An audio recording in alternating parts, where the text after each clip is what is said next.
مسیح میں آپ سب کو سلام۔ خداوند آپ کو اور آپ کے خاندان کو برکت، صحت اور تندرستی عطا کرے، مسیح یسوع ناصری کے نام سے آمین۔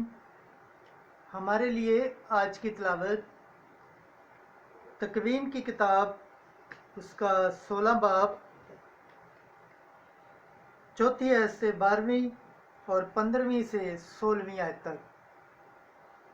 ابراہیم کے لیے ہاجرہ سے ایک بیٹا پیدا ہوا اور ابراہیم نے اس کا نام اسماعیل رکھا۔ خدا باپ، بیٹے اور روح القدس کے نام سے آمین۔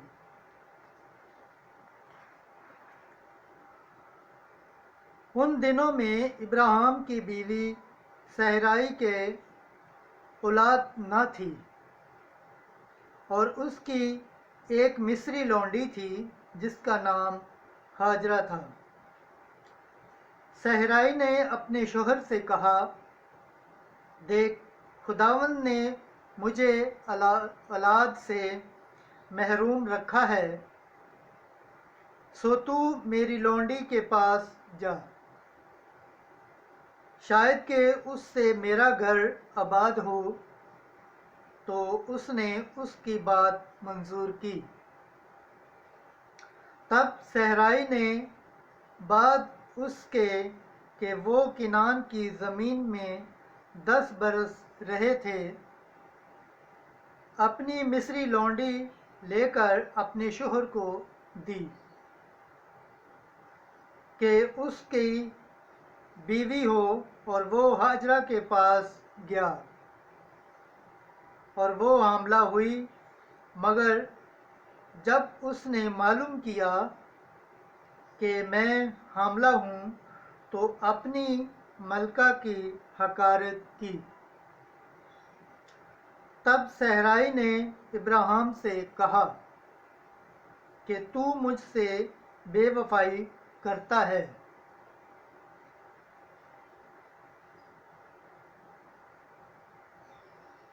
میں نے اپنی لونڈی تجھے دی، اور وہ اپنے آپ کو حاملہ معلوم کر کے میری حقارت کرتی ہے۔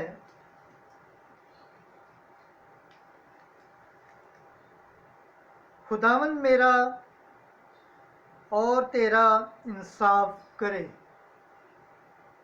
اور ابراہیم نے جواب دے کر کہا کہ تیری لونڈی تیرے ہاتھ میں ہے،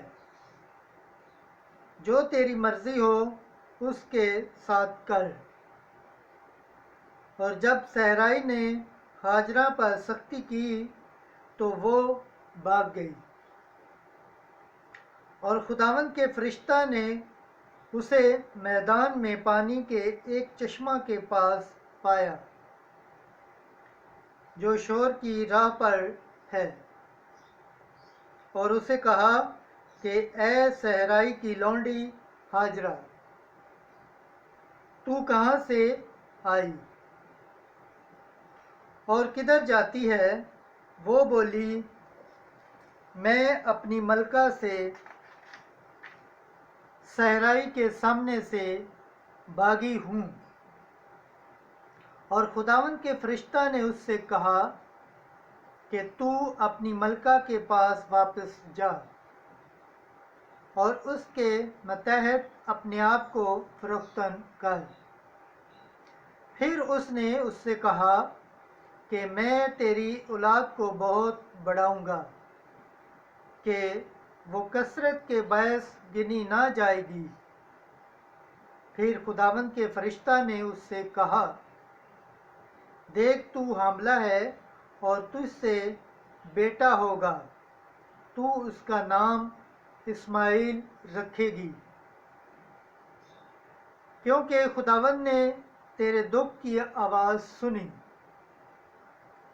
وہ گورہر آدمی ہوگا، اس کا ہاتھ سب آدمیوں کے خلاف ہوگا، اور سب آدمیوں کے ہاتھ اس کے خلاف، اور وہ اپنے سب بھائیوں کے سامنے بسا رہے گا۔ اور ابراہیم کے لیے ہاجرہ سے ایک بیٹا پیدا ہوا۔ جس کا نام اسماعیل رکھا گیا، اور ابراہیم 86 برس کا تھا جب ہاجرہ سے اسماعیل پیدا ہوا۔ خداوند کے پاک کلام پڑھے اور سنے جانے پر خداوند کی برکت ہو، خداوند کا شکر ہو، آمین۔ آج کا زبور پڑھا جائے گا، زبور 105، اس کی پہلی آیت سے 5ویں آیت تک۔ جماعتی جواب: خداوند کا شکر کرو کیونکہ وہ نیک ہے، ہاللویا ہاللویا۔ خداوند کا شکر کرو کیونکہ وہ نیک ہے، کیونکہ اس کی رحمت ابد تک ہے۔ خداوند کی قدرت کے کام کون بیان کر سکے گا، یا اس کی پوری ستائش کون سنائے گا؟ مبارک ہے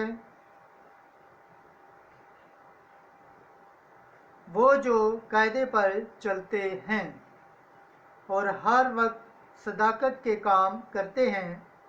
اے خداوند، مجھے اس کرم کے مطابق یاد کر جو تیری امت پر ہے۔ جماعتی جواب: خداوند کا شکر کرو کیونکہ وہ نیک ہے۔ اپنی نجات کے ساتھ میری خبر گیری کر، تاکہ میں تیرے برگزیدوں کی اقبال مندی سے خوش ہوں اور تیری امت کی شادمانی کے باعث شاد ہوں اور تیری میراث کے ہمراہ فخر کروں۔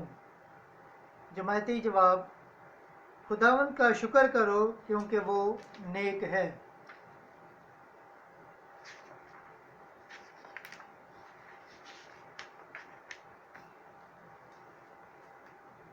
آج کی انجیل مقدس متی کے مطابق اس کا 7واں باب 21 سے 29 آیت تک۔ چٹان پر گھر بنایا اور ریت پر بنایا گیا گھر۔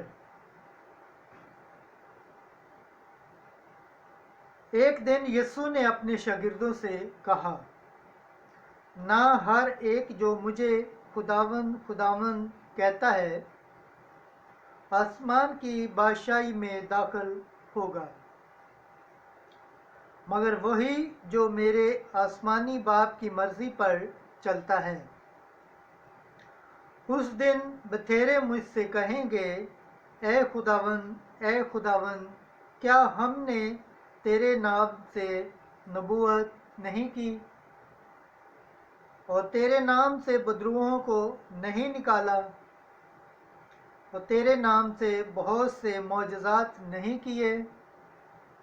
تب میں ان سے صاف کہوں گا کہ میری تم سے کبھی واقفیت نہ تھی۔